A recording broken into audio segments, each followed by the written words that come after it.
So today's video is technically part 2 in a 2-part series reviewing the Whispers of Il'gynoth from the last 2 expansions. Today we will be covering the Whispers of Il'gynoth from 8.3, but if you'd like to have my take on his Whispers from the Emerald Nightmare, you can go watch that video right here. Again, thank you to Haverd Foxling, who recommended this and the last video to me. I'm not going to waste any more time and just get right into it because this video might be a bit long. I found these ones not to be as cryptic as his previous set from the Emerald Nightmare, but I do feel like the implications each implies is a setup for something much larger and will have a bigger impact on the future of WoW than what was previously stated. So with that in mind, we'll start with the easiest and work our way down to the ones that I feel are the most difficult to answer. The cunning ones kneel before 6 masters, but serve only one. Obviously, this references the cosmic chart we all know and love. There are 6 elements, 6 forces, 6 seats, if you will, and each directly opposes all the others. Since this comes from the mouth of Ilgi, we can assume that when he says cunning ones, he's referring to those who bow to the other forces but serve the void in secret. As for what this whisper might mean, you could take it as a warning to not trust anyone, or as a bargain of sorts to get us to follow the one true path. Before the last shadow falls, the Father of Sleep shall savor his feast. The Father of Sleep it refers to is Muzala, a mysterious Loa that has made his way to the forefront of the story as a pretty important character. From what we know about the Shadowlands, data mining implies a relationship between Muzala and Bwonsamdi that the latter wishes to break. Using what we know in BFA, I can only assume that this partnership is one of business. Bwonsamdi collects the souls of the dead and offers them as some sort of tribute to Muzala in return. As we know, the more souls a Loa has, the more powerful he is, which is why Muzala would savor his feast. Now you might ask, why would Bwonsamdi do this? Why would Bwonsamdi give Muzala souls? Well, I don't know, but we will be going into the afterlife of the trolls to defeat Muzala and end his reign in the Shadowlands. It's all pretty simple to understand, but what really gets me about this whisper is the first verse. Before the last shadow falls. What does that mean? What shadow is it talking about? Will the instance be timed, or is it referring to a much bigger implication for the entire expansion? To me, this feels like a broader statement that could be very important, but is often overlooked in comparison to everything else in the Whisper. If you have thoughts or theories on this, you can let me know in the comments. The Golden One claims a vacant throne. The crown of light will bring only darkness. Now this one is very clever. Obviously, it refers to Kalia assuming leadership over Lordaeron, as her family has done in the past. But what gets me about this one is when it says the crown of light will bring only darkness, which, when I first read it, I immediately thought of, I see only darkness before me.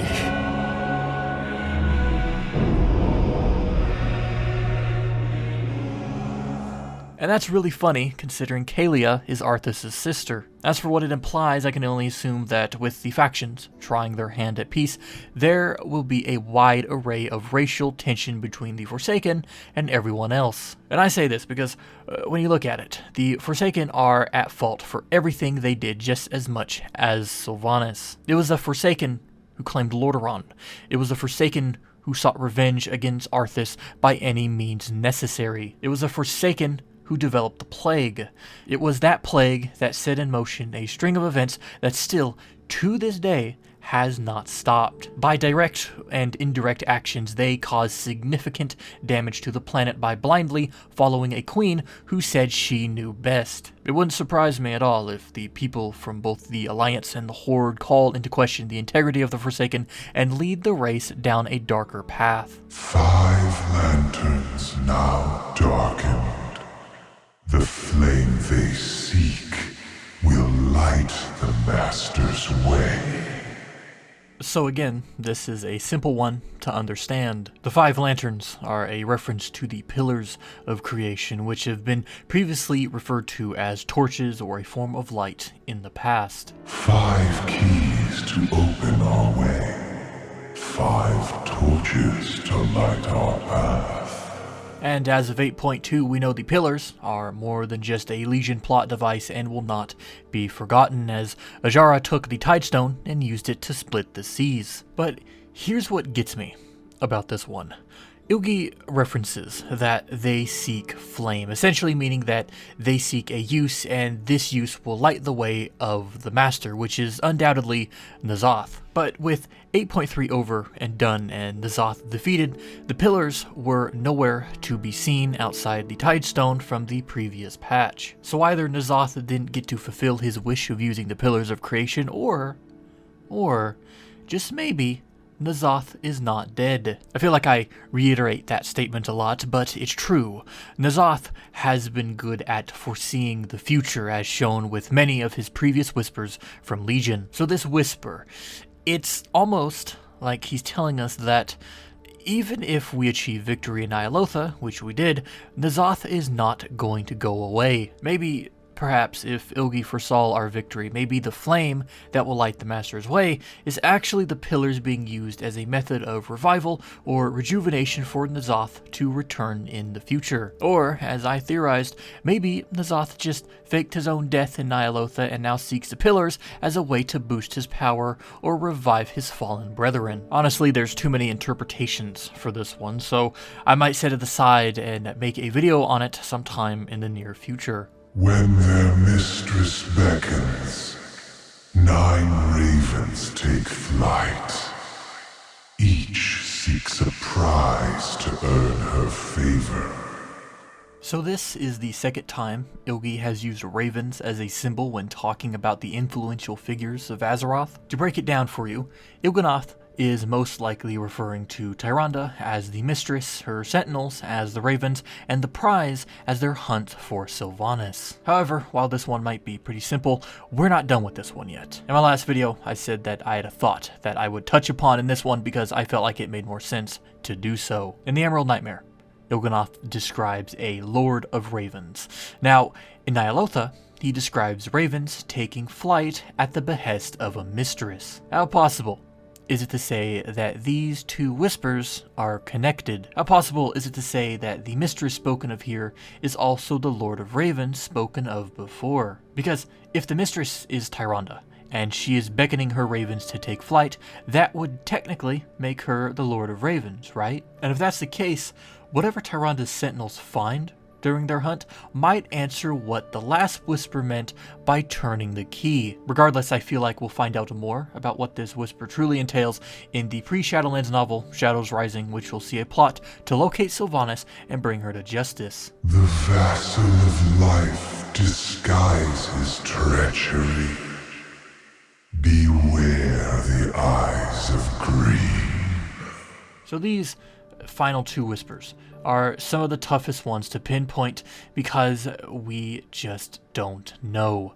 As for this one, as for this vassal of life, most people have said it could be Myrithra of the Dream, the daughter of Ysera, and is someone forced to take up the role of leadership after the death of her mother. But the thing about that is that Ysera and the Green Dragonflight represent the dream, not life. However, when you think of a vassal is a term for a subordinate position. So technically speaking, if Alexstrasza is the mother of dragons and the head mistress of the flights, Myrithra would be a vassal to her aunt's will, essentially making her a vassal of life. That's all easy to understand, but what gets me about this one is Myrithra's treachery.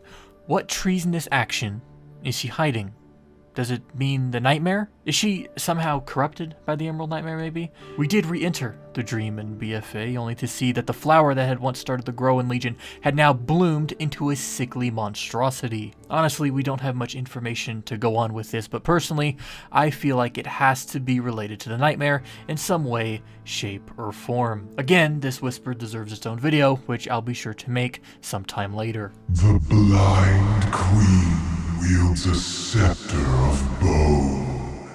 From the deep, she calls forth doom.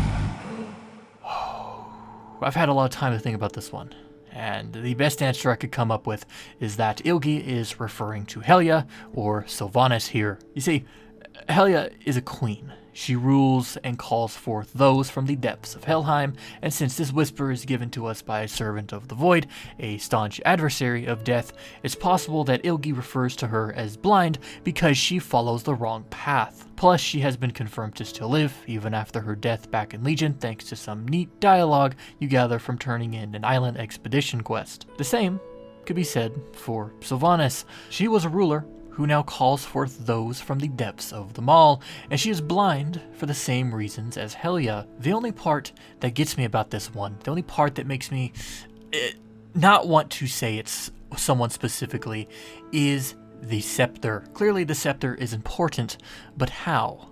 Better yet, what even is the scepter?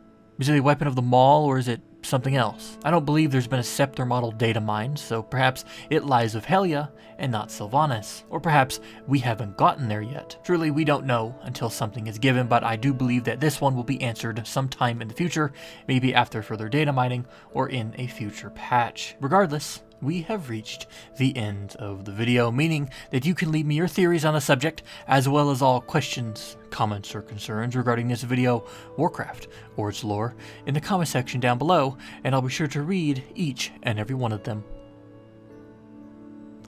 Thanks for watching.